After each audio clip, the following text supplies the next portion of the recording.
السلام علی عبادہ الذین اصطفیٰ اما بعد فاعوذ باللہ من الشیطان الرجیم بسم اللہ الرحمن الرحیم۔ معزز محترم محتشم سامعین حضرات، 21 دسمبر بروز بدھ 2022 بعد نماز عشاء کا یہ درس قرآن انشاءاللہ سورۃ النحل، نماز بعد میں پڑھنا نا، اب تو جماعت تو چلی گئی آپ کی، آ جاؤ پہلے درس سن لو۔ سورۃ النحل آیت نمبر 113 سے لے کر 115 تک جاری رہے گا۔ آپ دعا فرمائیے اللہ کریم مجھے شرح صدر کے ساتھ حق سچ بیان کرنے کی توفیق عطا فرمائے، اور اللہ تعالی ہم سب کو عمل والی باتوں پر عمل پیرا ہو کر زندگی گزارنے کی توفیق عطا فرمائے۔ کل میں نے عرض کیا تھا کہ اللہ تعالیٰ نے ایک بستی کی مثال دی کہ ان کو اللہ کھلا رزق دے رہا تھا، مگر فکفرت بانعم اللہ، انہوں نے اللہ تعالیٰ کی نعمتوں کا ناشکری شروع کر دی، انکار شروع کر دیا۔ فاذاقها اللہ لباس الجوع والخوف بما كانوا یصنعون، تو اللہ تعالیٰ نے انہیں پہنا دیا بھوک اور خوف کا لباس ان کی کارستانیوں کے باعث جو وہ کرتے تھے، ان اعمال کے سبب جو وہ کرتے تھے۔ اب آیت نمبر 113 یہ کل مجھے بیان کر دینی چاہیے تھی، مگر وہ رہ گئی، ٹائم زیادہ ہو گیا تھا۔ وَلَقَدْ جَاءَهُمْ رَسُولٌ مِّنْهُمْ، اور آیا ان کے پاس رسول انہی میں سے، حضور انہی میں سے تھے، باہر سے نہیں آئے، یہ بھی انسان تھے، حضور بھی انسان تھے، مگر ان جیسے، ان سے بلکہ کیا سارے نبیوں سے بھی اعلیٰ تھے، سارے رسولوں سے بھی اعلیٰ تھے، مگر آئے ان میں سے انسان تھے۔ تو آگے فرمایا فَكَذَّبُوهُ، انہوں نے میرے نبی کو جھٹلا دیا، میرے رسول کو جھٹلا دیا، تو فَأَخَذَهُمُ الْعَذَابُ، پکڑ لیا انہیں عذاب نے، وَهُمْ ظَالِمُونَ، اس حالت میں کہ وہ ظلم و ستم کیا کرتے تھے۔ اچھا جی، اب آگے اللہ تعالیٰ بتا رہا ہے کہ فَكُلُوا مِمَّا رَزَقَكُمُ اللَّهُ حَلَالًا طَيِّبًا، پس کھاؤ اس رزق میں سے جو تمہیں دیا ہے اللہ تعالیٰ نے، حلالًا طیبا، حلال بھی ہو اور طیبہ پاک بھی ہو۔ بولو جی، حلال بھی ہو پاک بھی ہو۔ بکری حلال ہے، پر اگر چوری کی ہو تو پاک نہیں، حلال تو ہے نا، تو چور بھی ذبح کرے تو حلال ہے، مگر طیباً پاک ہے۔ مرغی ویسے حلال ہے، پر اگر پڑوسیوں کی پکڑ لی جائے پاک ہے، یا چوری کا مال آ جائے، میں نے بتا دیا، یا کسی کو دھوکہ دے کے کما لیا تو طیب ہے، اور اگر ملاوٹ کر کے نہیں ہو تو کہہ دو حلال ہے۔ دودھ میں پانی پا کے کمایا جائے حلال ہے، پر طیباً، طیب کا معنی بھی سمجھو نا کہ صرف حلال نہیں چاہیے، دودھ تو حلال ہے، پانی سے حرام نہیں ہوا، پر طیباً نہیں ہے، اس کی کمائی بھی پاک نہیں ہے۔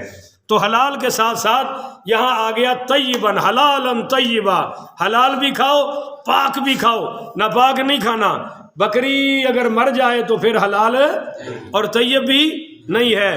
اور آگے فرمایا، واہ بھائی واہ، انہاں ڈیرا ہی اتھے لا لے، ٹھیک ہے۔ وَاشْكُرُوا نِعْمَتَ اللَّهِ، تُسا تے سیدھے ہونا نہیں، انہوں نے تے سکھا لین دیو، آپ وڈیاں نے تے سیدھا نہیں ہونا، اسی تے جتھے لگ گئے ہیں انہاں دی تربیت کرنی ہے ساتھ ساتھ۔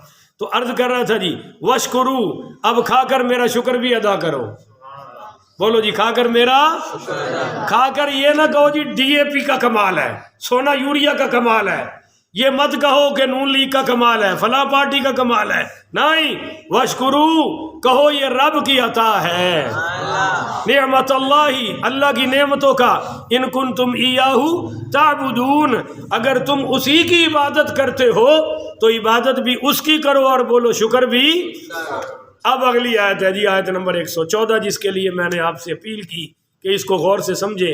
انما حرم علیکم المیتۃ، وہ حلال طیبہ کے بحث بعد آ گیا نا، حلال کون کون سی ہے، پاک کیا کیا ہے، اب اس کی تفصیل آ گئی۔ انما یہ حصر تو ہے، پر اس حصر کا یہ مطلب نہیں ہے کہ اس کے علاوہ سب کچھ حلال ہے، نہیں، جو رسول پاک حلال کر دیں وہ بھی اللہ کا کیا ہوا ہے، جو حضور پاک حرام کر دیں بولو وہ بھی اللہ کا حرام کیا ہوا ہے۔ اس کی تھوڑی سی آگے وضاحت کرتا ہوں، پہلے ترجمہ سمجھ لو۔ انما حرم علیکم المیتۃ، کہ اس نے تم پر حرام کر دیا ہے صرف مردار، یعنی جو جانور مر جائے، بولو بھئی وہ حلال نہیں ہے۔ مرتے مرتے اگر جانور کا سانس ختم ہو جائے اور فوری چھری پھیر دی جائے تو حلال ہے؟ کسائی تو کر لیتے ہیں، آنکھوں سے دیکھا کئی بار، گاؤں میں بکری مر رہی ہوتی ہے، بھینس مر رہی ہوتی ہے، یہ ظالم چھری لے کے پہنچتا ہے اور وہ کہہ دیتے ہیں بھائی ختم ہو گئی، وہ کہتا ہے بسم اللہ اللہ اکبر اللہ اکبر، تو اس طرح بھی حلال ہے، یہ پکی حرام ہے جی۔ والدم، اور خون بھی حرام ہے۔ کون سا خون؟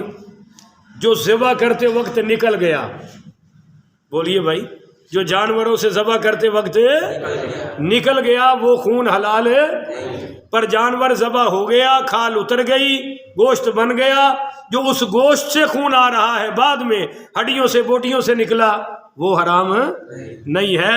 اگر وہ ہانڈی میں بھی تھوڑا بہت ظاہر ہو جائے تو کوئی پریشانی کی بات ہے نہیں ہے۔ تو پہلی کیا چیز ہے جی؟ مردار جانور۔ دوسرا کیا آ گیا جی؟ خون، بولنا نہیں ہے۔ دوسرا کیا آ گیا جی؟ خون۔ اور تیسرا وَلَحْمَ الْخِنْزِيرِ، خنزیر کا گوشت۔ بولو بھئی خنزیر کا دھڑلے سے کھاتے ہیں عیسائی یہودی، دھڑلے سے سر عام، جس طرح ہمارے بکرے لٹکے ہوتے ہیں ان کے خنزیر لٹکے ہوتے ہیں، اور ظالم خنزیر کھا کر وہی خنزیروں والی آتے ان میں پیدا ہو چکی ہیں، انسانوں والی نہیں ہے۔ تو پہلا آ گیا جی مردار، دوسرا آ گیا خون، تیسرا آ گیا خنزیر کا گوشت، اور چوتھا کیا ہے؟ وَمَا أُهِلَّ لِغَيْرِ اللَّهِ بِهِ، جس پر بلند کیا گیا ہو غیر اللہ کا نام ذبح کرتے وقت، جس جانور کو ذبح کر رہے ہوں اور اس پر نام آ جائے کسی اور کا، جیسے مشرک کہتے تھے بسم اللہ والعزیٰ، ہم اس کو ذبح کر رہے ہیں لات اور عزیٰ کے نام پر، تو یہ جانور بھی حرام ہے۔ ساتھی ہلکا سا بول دیں بھئی یہ جانور بھی یہ حلال نہیں ہے، پکا ٹھکا حرام ہے۔ اب اس پر وما اہل بہ، وما اہل لغیر اللہ بہ، جس پر بلند کیا گیا ہو غیر اللہ کا نام، یہ وہ آیت ہے جس کو دیوبندی اہل حدیث پڑھ کر ہم پر فٹ کرتے ہیں کہ تم نے جو جانور چھوڑا ہے داتا صاحب کے لیے، کہ یہ داتا صاحب کے عرس کا بکرا ہے، یہ فلاں پیر صاحب کے عرس کا بکرا ہے، یہ فلاں کے نام کی نظر ہے، فلاں کے نام کی نیاز ہے، تو یہ بھی حلال ہے نہیں ہے۔ اور ساتھ ہی وہ اس آیت کو پڑھتے ہیں تو حضرات پہلے تو آپ سمجھ لیں، وہ کہتے ہیں کہ اہلہ کا معنی یہ ہے، توجہ، اہلہ کا معنی یہ ہے کہ جس کو بلند کیا جائے، بولو جس کو، اور تم نے تو بلند کیا کہ داتا صاحب کا بکرا، پیر صاحب کا چھترا، 11ویں کی دیگ، بلند تو تم نے کر دیا غیر اللہ کے نام پر، تو حلال کیسے ہے؟ تو اب میں آپ کو بتاتا ہوں کہ اہلہ کا لفظ عرف میں ذبح کے معنی میں استعمال ہوتا ہے۔ میں پہلی دلیل دے رہا ہوں، سیدنا حضرت علی کرم اللہ وجہ الکریم پڑھی رضی اللہ تعالی انہوں نے اہلہ کو ذبح کرنے کے معنی میں استعمال لیا ہے۔ وہ فرماتے ہیں کہ اذا سمعتم الیہود والنصارى یحلون لغیر اللہ فلا تاکلوا واذا لم تسمعوهم فکلوا فان اللہ قد احل ذبائحهم وهم يعلمون ما یقولون۔ مولا علی فرماتے ہیں کہ جب تم سنو کہ یہود و نصارہ نے غیر کا نام لے کر جانور ذبح کیا ہے تو ان کا ذبیحہ مت کھاؤ، وہ حرام ہے، اور اگر نہ سنو تو کھا لو، کیونکہ اللہ نے ان کے ذبیحوں کو حلال کیا ہے، وہ جانتا ہے جو کچھ تم کہتے ہو۔ تو یحلون کا معنی یذبحون لیا ہے حضرت علی پاک نے۔ تو آج یہ جو گلی گلی پھرتے ہیں یہ حضرت علی سے بڑے عالم ہیں۔ حضرت علی نے یحلون کا معنی کیا لیا ہے؟ یذبحون، ذبح کرنا۔ بولو جی کیا معنی لیا ہے؟ ذبح کرنا۔ اب یحلون کا لغوی معنی ہے آواز بلند کرنا، لغوی معنی تو ہے، بولو ذرا آواز اس کا معنی سمجھو. امام فخر الدین رازی لغت کے امام اسمعی سے اہلا کی تحقیق نقل کرتے ہوئے لکھتے ہیں کہ قال الاسمعی لأہلال اسلع رفع الصوت فکل رافع صوتہ فہو محل، کہ امام اسمعی رحمۃ اللہ علیہ فرماتے ہیں کہ احلال اصل میں آواز بلند کرنے کو کہتے ہیں، تو ہر آواز بلند کرنے والا محل کہلائے گا. ہر آواز بلند کرنے والا محل کہلائے گا. آگے وہ مثال دیتے ہیں کہ وَهَذَا مَعْنُ الْإِحْلَالِ فِي اللُّغَةِ ثُمَّ قِيلَ لِلْمُحْرِمِ مُحِلُّ لِرَفْعِهِ الصَّوْتِ بِالتَّثْبِيتِ عِنْدَ الْإِحْرَامِ. محرم کو بھی، احرام باندھنے والے کو بھی محل کہتے ہیں. بھائی اب اس کو محل کیوں کہا گیا ہے؟ کہ جب وہ احرام باندھتا ہے تو بلند آواز سے کیا کہتا ہے؟ لبیک اللہم لبیک کہتا ہے نا جی. تو محل تو کہتے ہیں بلند آواز والے کو. اب محرم کو کیوں کہا گیا؟ کہ اس نے بھی تلبیہ کی آواز بلند کی. اب سنیے، والذابح محل، اور ذبح کرنے والا بھی محل ہے. کیوں؟ لأن العرب كانوا يسمون الاوثان عند الذبح، کیونکہ وہ جو عرب تھے نا وہ ذبح کرتے وقت بلند آواز سے کہتے تھے بسم اللہ والعزى، اس لیے ان کو محل کہا گیا. اور آگے سنیے، وہ کہتے ہیں کہ وَيَرْفَعُونَ أَصْوَاتَهُمْ بِذِكْرِهَا، کیونکہ ذبح کرتے وقت انہوں نے اپنے بتوں کا نام لے لیا، اس لیے اس کو کہا گیا محل، آواز بلند کرنے والا. تو جو آواز بلند کرے اور نام کسی اور کا لے اس کا جانور بولو بھئی حلال ہے. پر اگر وہ جانور کسی کا ہو، میں مثال دیتا ہوں اور مثال بھی اپنے پاس سے نہیں دیتا. فتاوی عالمگیری کتاب الذبائح میں یہ روایت آ رہی ہے. کتاب الذبائح میں یہ روایت ہے کیا کہ مسلم ذبح شاۃ المجوسی جی لبیت نارہم او الکافری لآلہتہم توکلو لأنہ سم اللہ ویکرہ للمسلم. فرماتے ہیں کہ اگر مجوسی نے اپنے آتش کدہ کے لیے یا کسی مشرک نے اپنے باطل خداؤں کے لیے کسی جانور کو نامزد کر دیا، مجوسی نے آگ کے لیے آتش کدے، وہ آگ کی پوجا کرتے ہیں نا، اور مشرک نے اپنے بتوں کے نام پر کسی جانور کو نامزد کر دیا اور کسی مسلمان نے اس کو پکڑا اور اللہ کا نام لے کر ذبح کر دیا تو وہ جانور حلال ہے. نہیں سمجھ آئی؟ اس نے وقف کیا تھا آتش کدہ کے لیے، مشرک نے وقف کیا تھا اپنے بتوں کے لیے، پر مسلمان نے جانور پکڑا، اللہ کا نام لے کے ذبح کر دیا تو جانور حلال ہو گیا. تو اگر کوئی داتا صاحب کے لیے وقف کر دے اور ذبح کے وقت تکبیر پڑھ دے تو حرام کیسے ہو گیا؟ 11ویں کے نام پہ بکرا چھوڑا اور ذبح کس کے نام پہ کیا تو حلال ہے یا نہیں ہے؟ اب آگے ایک بات بتاتا ہوں، اور پھر بھی یہ ایک سوال تو رہے گا، اور وہ سوال یہ ہے، آپ کو تفسیر خازن سے ایک حوالہ دے دوں کہ اصل الاحلال رفع الصوت حتی قیل لکل ذابح محل وان لم یجہر بالتسمیۃ. فرماتے ہیں کہ یہ محل جو ہے نا، احلال کا لغوی معنی ہے آواز بلند کرنا، یہاں تک کہ ہر ذبح کرنے والوں کے محل کہا جانے لگا، اگرچہ وہ بلند آواز سے نہ بھی ذبح کرے تو بھی اس کو محل کہا جائے گا. حضرت عبداللہ بن عباس نے اہلہ کا معنی ذبیحہ نقل کیا ہے. امام تفسیر حضرت مجاہد نے ما اہلہ کا معنی ما ذبیحہ لغیر اللہ کیا ہے. علامہ ثناء اللہ پانی پتی نے اپنی تفسیر میں فرمایا کہ قال الربیع بن انس یعنی ما ذکر عند ذبح اسم غیر اللہ والاحلال حتی قیل لکل ذاہب محل وان لم یجہر محل. تو پتہ چلا کہ جو جانور ذبح کرتے وقت اللہ کا نام بلند کرتا ہے اس کو کہا گیا ہے محل. تو اب ذرا آیت پھر سمجھ لیں. اللہ کہتا ہے کہ اصل مسئلہ یہ ہے کہ وما احل لغیر اللہ بہ، کہ جس نے جانور ذبح کرتے وقت اللہ کا نام نہ لیا، غیر کا لیا، بولو وہ جانور حلال نہیں ہے۔ اب ایک سوال اور کریں گے، اور یہ سوال عوام کو پریشان کرتا ہے۔ وہ کہتے ہیں کہ جی نظر عبادت کس کے لیے؟ بولیں تھوڑا سا۔ نیاز عبادت کس کے لیے؟ ہم بھی کہتے ہیں اللہ کے لیے۔ مثلا کوئی شخص نظر مانتا ہے کہ اگر میں یہ کام کروں تو میں اتنے پیسے اللہ کی راہ میں دوں گا، یا اتنے جانور ذبح کر کے غریبوں کو گوشت کھلاؤں گا، تو یہ کس کی رضا کے لیے؟ کوئی مسئلہ نہیں ہے، ہمارے ہاں بھی یہی ہے۔ ایک وہ کہتا ہے کہ اللہ اگر تو میرا کام کر دے تب بھی میں اتنے دوں گا، یہ بھی نظر مانتا ہے، تو یہ بھی کس کے لیے ہے؟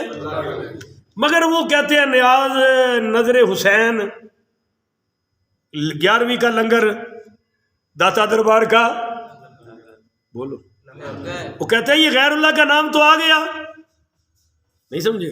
غیر اللہ کا نام تو یہ حلال کیسے ہے؟ اب میں آپ کو بخاری شریف سے جواب دینے لگا ہوں۔ جو میری ریکارڈنگ سنیں گے وہ بھی کسی مائی کے لال میں جرت ہو تو مجھے جواب دے، میں جواب کا جواب دوں گا، نہیں تو میں رجوع کروں گا۔ اگر میرے پاس جواب نہ ہوا اپنی غلطی مان کے معافی مانگوں گا، عوام سے بھی اللہ سے بھی۔ سنیے، ایک صحابی نے کہا کہ میں روزانہ بلا ناغہ روزہ رکھنا چاہتا ہوں، آپ نے فرمایا نہ رکھ۔ اس نے کہا جی میں پھر مہینے میں 15 دن رکھنا چاہتا ہوں، مفہوماً عرض کر رہا ہوں، فرمایا نہیں۔ وہ کہنے لگا جی پھر میں تو آپ صلی اللہ علیہ وسلم اس کو بتا رہے ہیں کہ تو اتنے رکھ، مثلا آپ نے فرمایا کہ ہر اتوار اور جمعرات کو رکھ لے، ہر سوموار اور جمعرات کو، تو کہنے لگا مجھے اس کی زیادہ طاقت ہے اس سے۔ آپ نے فرمایا تو 13، 14، 15 ایام بیز میں رکھ لے، کہتا مجھے اس سے زیادہ طاقت ہے۔ تو آپ صلی اللہ علیہ وسلم نے فرمایا اور کچھ رکھ لے، تو وہ کہنے لگا مجھے اس سے بھی زیادہ طاقت ہے۔ تو پھر آپ نے فرمایا اچھا تو ایسا کر صوم داودی رکھ لے۔ صوم داودی کیا ہے؟ ایک دن رکھ اور ایک دن چھوڑ دے۔ صوم داودی، روزہ داود کا، نہیں سمجھے؟ صوم روزہ کس کا ہے؟ تھوڑا سا بولو نا، اب یہ آپ کے بولے بغیر میں چل ہی نہیں سکتا، اور میرے ساتھی کہتے ہیں تو مجمع کو چھیڑا ہی نہ کر، تو اب یہاں بات کمپلیٹ نہیں ہوگی اگر آپ نہ بولیں۔ میں عرض کر رہا ہوں کہ صوم داودی اور روزہ کس کا ہے؟ اور فرمایا صلاۃ داودی پڑھو، بخاری میں ہے، نماز بھی اللہ کی، روزہ بھی اللہ کا، مگر ادھر نسبت حضرت داود سے ہو رہی ہے۔ تو میں نے ایک اتنی بڑی داڑھی والے صاحب غیر مقلد اہل حدیث سے پوچھا کہ یہ بتا صلاۃ کی نسبت داود کی طرف کیوں، روزوں کی نسبت داود کی طرف کیوں؟ کہنے لگا جی ہے تو اللہ کی، تعارف کے لیے نسبت ادھر کر دی۔ میں نے کہا جناب وہ لنگر وہ جانور ہے اللہ کا، تعارف کے لیے نسبت کبھی پیرانے پیر کی طرف ہو جاتی ہے، کبھی داتا حضور کی طرف ہو جاتی ہے۔ اگر صوم داودی میں شرک نہیں تو داتا صاحب کے لنگر میں کیسے شرک آ گیا؟ 11ویں کے لنگر میں کیسے شرک آ گیا؟ شرک ادھر بھی نہیں ہے، بولو شرک ادھر بھی نہیں ہے۔ اور پھر بخاری سے حوالہ دیتا ہوں، حضرت سعد رضی اللہ تعالی عنہ نے جو اپنی ماں کے اصال ثواب کے لیے کنواں کھودا، اس کا نام ہی یہی رکھا کہ سعد کی ماں کا کنواں، بیر ام سعد، سعد کی ماں کا کہنا چاہیے تھا نا اللہ کا کنواں، مگر اس میں کوئی شرک ہے؟ چلو ایک آسان مثال دیتا ہوں اور بڑی مزے سے آپ سمجھ لیں گے، بڑا لطف آئے گا۔ پانی کس کا ہے؟ حضرت ابراہیم علیہ السلام نے فرمایا الذی خلقنی فہو یہدین، اللہ وہ ہے جس نے مجھے پیدا کیا، اور الذی هو یطعمنی ویسقین، مجھے کھلاتا بھی اللہ ہے، مجھے پلاتا بھی ویسقین۔ تو ذرا بولیے گا، بولنا پڑے گا کہ پانی کس کا ہے؟ مگر اگر جگ میں ہو تو کیا کہتے ہو؟ جگ والا پانی۔ گلاس میں ہو تو کیا کہتے ہو؟ انشاءاللہ تسی رواں ہو جاؤ گے۔ ٹوٹی سے نکلے تو کیا کہتے ہو؟ بولتے جائیے۔ اور اگر نلکے سے نکلے، نلکے کا پانی، دریا سے لے، نہر سے لے، اور اگر بارش سے آئے تو ہو گیا مشرک۔ ابھی آپ نے کہا پانی تو اللہ کا ہے، ابھی کبھی نلکے کی طرف کر رہے ہو، کبھی گلاس کی طرف، کبھی جگ کی طرف، اور کبھی بارش کی طرف، کبھی نہر کی طرف، کبھی جناب نلکے کی طرف، تو مشرک ہو گئے؟ نہیں بھائی، یہ تعارف کی نسبتیں ہیں، اصل میں پانی اللہ کا ہے۔ تو صاحبو جو ہم لنگر تقسیم کرتے ہیں عرس پاک پر، میلاد پاک پر، اور جناب 11ویں شریف پر، داتا صاحب کے عرس پر، اللہ کی قسم وہ اللہ کا ہے، اللہ کے لیے کر رہے ہیں، ایصال ثواب بزرگوں کا ہے، نسبت بزرگوں کی ہے، مقصد اللہ کی رضا ہے۔ بولو جی مقصد اللہ کی۔ اب اس کی شرعی حیثیت کیا ہے تو سن لیں ذرا بڑی توجہ سے۔ شاہ ولی اللہ محدث دہلوی، سارے پڑھو بھی رحمت اللہ علیہ، کمال کی بات ہے جی۔ انہوں نے فتاوی عزیزیہ جلد اول صفحہ 50 پر لکھا، اور یہ توجہ سے سننا ہے آپ نے، بڑی آپ کی مہربانی تاکہ آپ کو یاد رہے۔ یعنی حضرت شاہ عبدالعزیز محدث دہلوی فرماتے ہیں، حوالہ میں نے دے دیا، فتاوی عزیزی جلد اول اور صفحہ 50، یاد رہے گا انشاءاللہ۔ کہتے ہیں اگر مالیدہ یعنی پانی اور دودھ کسی بزرگ کی فاتحہ کے لیے ان کی روح کو ثواب پہنچانے کے ارادے سے پکا کر کھلائیں تو اس میں کوئی حرج ہے، وہ جائز ہے۔ یہ شاہ عبدالعزیز محدث دہلوی کا فتویٰ، اور اسی پر شاہ صاحب آگے لکھتے ہیں، توجہ کیجئے، یعنی اگر کسی بزرگ کے نام فاتحہ دی گئی تو مالداروں کو بھی اس کا کھانا جائز ہے، یہ نہیں کہ صرف غریب ہی کھائے۔ اور آگے بھی سنیے، شاہ صاحب آگے لکھتے ہیں، حوالہ فتاوی عزیزی جلد اول اور صفحہ 78 اور مطبوعہ دیوبند، یعنی دیوبند کی چھپی ہوئی، اس میں یہ فتویٰ ہے۔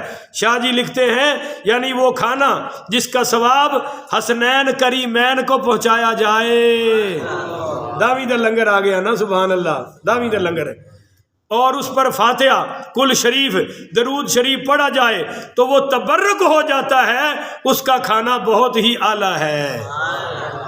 آگے آپ کو بتا دوں جناب، شاہ عبدالعزیز محدث دہلوی جو دیوبندیوں اور اہل حدیثوں کے متفقہ بابا جی ہیں، متفقہ شاہ اسماعیل دہلوی، ان کی کتاب کون سی ہے؟ صراط مستقیم، اور صفحہ کون سا ہے؟ 111، بولو صفحہ کون سا ہے جی؟ 111۔ اس پر شاہ اسماعیل دہلوی، اب میں دیوبندیوں سے کہتا ہوں، وہابیوں سے کہتا ہوں، انہاں بزرگاں دا نام لیندے ہو تے انہاں دی گل کیوں نہیں مندے ہو؟ نہیں سمجھے ہو بھائی؟ نہ لیندے ہو تے گل بھی منو نا، تسی تے کہندے ہو شاہ اسماعیل ساڈا، شاہ عبدالعزیز ساڈا، تے گل منو۔ صفحہ 111، حوالہ غلط ہوئے جو چور دی سزا میں بھگتاں گا۔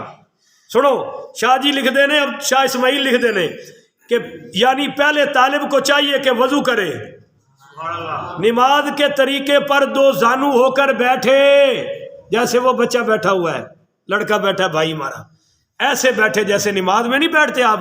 شاہ اسماعیل کہتے ہیں ایسے بیٹھے، اور اس طریقے کے اکابر، یعنی اب توجہ سے سننا ہے، یعنی حضرت خواجہ معین الدین سنجری اور خواجہ قطب الدین بختیار کاکی وغیرہ کے نام کی فاتحہ پڑھے، اور پروردگار الہی میں ان بزرگوں کے وسیلے سے دعا مانگے، اور انتہائی عجز و نیاز اور کمال تضرع زاری کے ساتھ اپنے حل مشکلات کی دعا کرے، 2 ضربی ذکر شروع کرے تو ہر دعا قبول ہوگی۔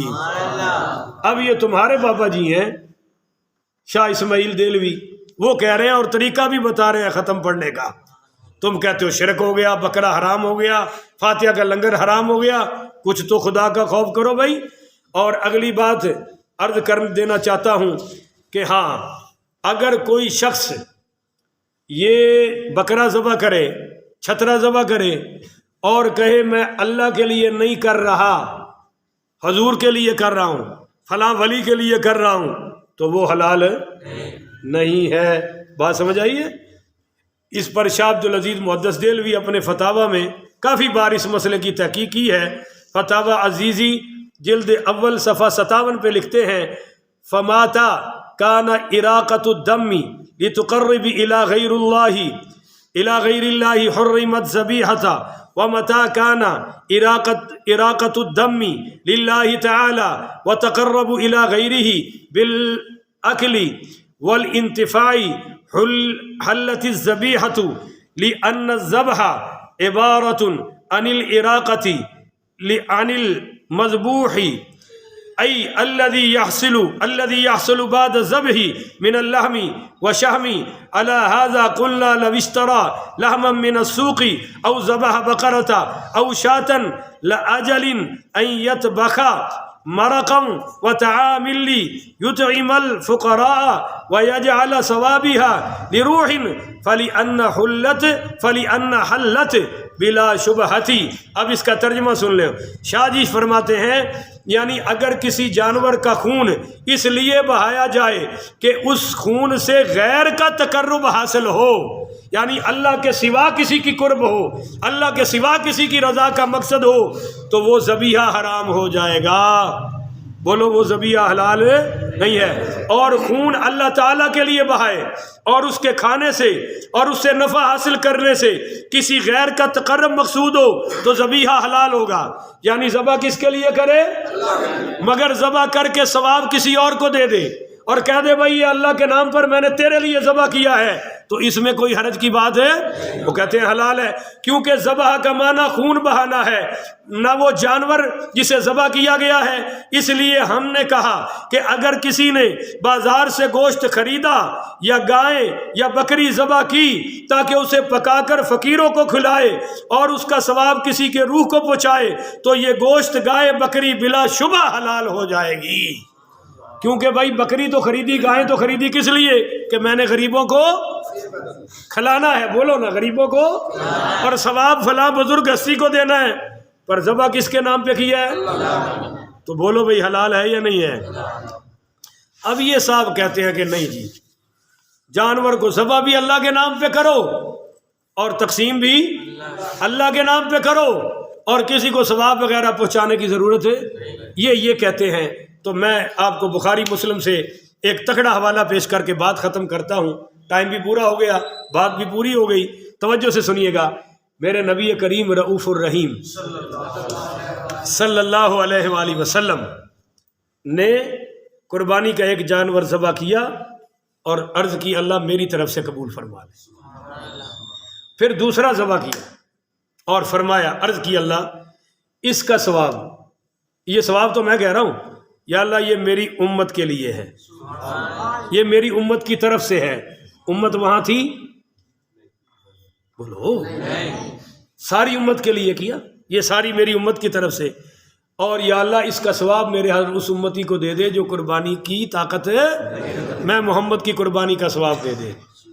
تو اگر عمل کسی کے لیے جائز ہی نہیں تو پھر حضور نے کیوں کیا ہے؟ یہاں تو کہتے ہیں جی لیس للانسان الا ما سعى، انسانوں کے انسانی ہے، ہاں لیس للانسان الا ما سعى. اور پھر وہ بھی میری غلطی کر دے نا، میں کہ یہی کر دیا کرے کہ بھئی کسی کی کوشش کا کسی کو فائدہ، بولو نا، کسی کی کوشش کا کسی کو فائدہ نہیں ہے. اس آیت کا غلط مطلب لیتے ہیں کہ تیری نیکی تیرے ساتھ ہے، اس کی نیکی، ہم کہتے ہیں بے شک ساتھ ہمارے ہے، فائدہ دوسروں کو پہنچتا ہے. حضرت علی 2 جانور ذبح کرتے تھے، پہلا کر کے کہتے تھے اللہ میں حضور پاک کی طرف سے کر رہا ہوں، فائدہ کیوں نہیں پہنچتا. چلو بات، جب کوئی ہم میں سے فوت ہو جاتا ہے تو جنازہ ہم پڑھتے ہیں یا میت پڑھتی ہے؟ بولو بھائی، جنازہ عمل ہمارا ہے یا میت کا؟ تو اس کو فائدہ ہے یا نہیں ہے؟ جے نہیں ہے تو دبو ڈائریکٹ مہربانی تسی تے وچ فاتحہ بھی پڑھ دے ہو، سورتاں بھی پڑھ دے ہو تے دعاواں بھی ایک دیاں 18 پڑھ دے ہو. کیوں پڑھ دے ہو؟ کہ لیس للانسان الا ما سعى، انسان کے لیے وہی کچھ ہے جو اس نے کیا ہے. یہ تو تم کر رہے ہو نا، اس کو تو دباؤ، دفن کرو. پر نہیں، جنازہ ہم پڑھتے ہیں، فائدہ اس کو پہنچتا ہے. اللہ کی قسم لنگر ہم تقسیم کرتے ہیں، فائدہ اوروں کو پہنچتا ہے. بولو فائدہ اوروں کو. تو لو جی بحث کافی ہو گئی، اب میں آیت کا ترجمہ کر دوں. انما حرم علیکم المیتۃ، اس نے تم پر حرام کیا صرف مردار، والدم خون، ولحم الخنزیر اور خنزیر کا گوشت، وما اہل لغیر اللہ بہ، اور وہ جس پر بلند کیا گیا ہو غیر اللہ کا نام ذبح کرتے وقت. فمن اضطر غیر باغ، ہاں پس جو مجبور ہو جائے ان کے کھانے پر، غیر باغ بولو بھائی غیرہ باغن، وہ لذت کے لیے کھاتا۔ اس کی پہلی مثال تو یہ ہے کہ مر رہے ہیں اور کوئی حلال چیز پاس ہے، ساتھ بڑا خنزیر کا گوشت، تو اللہ کہہ رہا ہے فمن اضطر غیر باغ، مزے لین واسطے نہیں، جان ہاں جی، پانی نہیں ہے، شراب کا گلاس پڑا ہوا ہے، اتنا پی لو جتنی جان بچنے کے کام آ جائے۔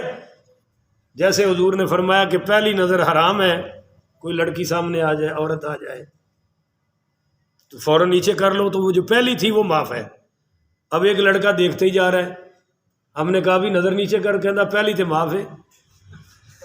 میں کہا اولودے پٹھے پہلی چلن رہی ہے، اس میں تو ارادہ آ گیا نا کہ تو خود دیکھ رہا ہے، اچانک پڑی واپس آ جائے تو معاف ہے، پر جو پڑی تو پھر پڑی رہ گئی، یہ پہلی نظر ہے نہیں ہے۔ تو یہ ہے کہ جب کھانا شروع کیا تو ماشاءاللہ پھر بار ڈکار خنزیر کھاتا جائے، تو اس کی اجازت ہے غیر باغن، وہ مزہ نہیں لیتا، لذت نہیں لیتا، جان جا رہی ہے، چند لقمے خنزیر کے کھا لے۔ اب توجہ کرنا، بیان پیچھے کیا ہوا ہے، خنزیر بھی حرام ہے، اور جس پر بتوں کا نام لے کے ذبح کیا جائے وہ جانور بھی حرام ہے۔ اب میں کہتا ہوں دو حرام سامنے پڑے ہیں، ایک بکرا، توجہ سے یار سنیو، بڑی مہربانی، ایک بکرا جس پر بتوں کا نام لے کے وہ بھی سامنے ہے، بکرا ہے حرام کیونکہ بتوں کا نام لیا ہے، ایک خنزیر ہے وہ بھی حرام۔ تو اللہ نے کس کے کھانے کی اجازت دی ہے؟ یار خنزیر دی دیتی ہے، تو بکرا اپنے کو ہی کھا لے ہے بھائی اللہ کہہ رہا خنزیر کھا سکتے ہو، پر میرے غیر کے نام پر جو جانور ذبح کیا وہ نہیں کھانا۔ بولو وہ، کیونکہ وہ میرے ساتھ جنگ میں ہے، وہ مشرک ہے، میرا دشمن ہے۔ خنزیر تو ویسے ہی پیدائشی حرام ہے نا، اس کو تو اس نے بتوں کا نام لیا ہے، بتوں کے نام والا نہیں کھا سکتے، خنزیر تو کھا سکتے ہو پر بتوں کے نام کا کھانا، خنزیر کھا سکتے ہو غیر باغن، جتنی کی ضرورت ہے، جان بچانے کے لیے یا مزے لینے کے لیے۔ اب جناب میرے نبی کریم نے وہ کیا کہتے ہیں، کپورا، بکرے کا کٹے کا حرام کیا ہے، اہل حدیثوں نے حلال کر دیا۔ اس کا پنجابی میں تو بڑا غلط لفظ ہے، میں بولنا نہیں چاہتا، آپ کو یاد تو آ گیا نا بھی پنجابی میں کیا کہتے ہیں، کپورا۔ اب ہم جاتے ہیں تو بھائی کپورا بالکل حرام ہے، جس طرح پخانا حرام ہے اس طرح حلال جانور کا کپورا بھی حرام ہے، اور جس توے پر وہ کپورا بن رہا ہے اس توے پر قیمہ بھی حرام ہے۔ کوئی سمجھ رہے ہو نہیں سمجھ رہے ہو؟ اس پر بکرے کا گوشت بھی، کیونکہ وہ ناپاک ہو چکا ہے، ناپاک پہ ہانڈی پکاؤ گے تو حلال ہو جائے گی، نہیں حرام ہے بھائی، یہ مسئلہ بھی آ گیا۔ تو فرمایا باغن، لذت لینی نہیں، ولا عادن، اور جو حد سے بھی نہ بڑھے، بولو حد سے بھی، یعنی کھاتا ہے تو پھر کہہ لو چلو کھا ہی لو، کوئی نہیں، کل بھی تو کھاتا ہی تھی نا آج۔ فإن اللہ غفور الرحیم، اگر تم لذت سے نہ کھاؤ اور حد سے نہ بڑھو تو اللہ تعالیٰ وہ جو حرام کھایا جان بچانے کے لیے معاف فرما دے گا، کیونکہ اللہ ہے ہی غفور اور ہے ہی رحم کرنے والا، درگزر کرنے والا اور رحم کرنے والا۔ تو اللہ تعالیٰ سے دعا ہے اللہ مجھے اور آپ کو ان مسائل پر عمل کرنے کی توفیق عطا فرمائے، بچنے والی باتوں سے اللہ ہماری حفاظت فرمائے۔ آخر ودعوانا ان الحمدللہ رب العالمین۔ سوال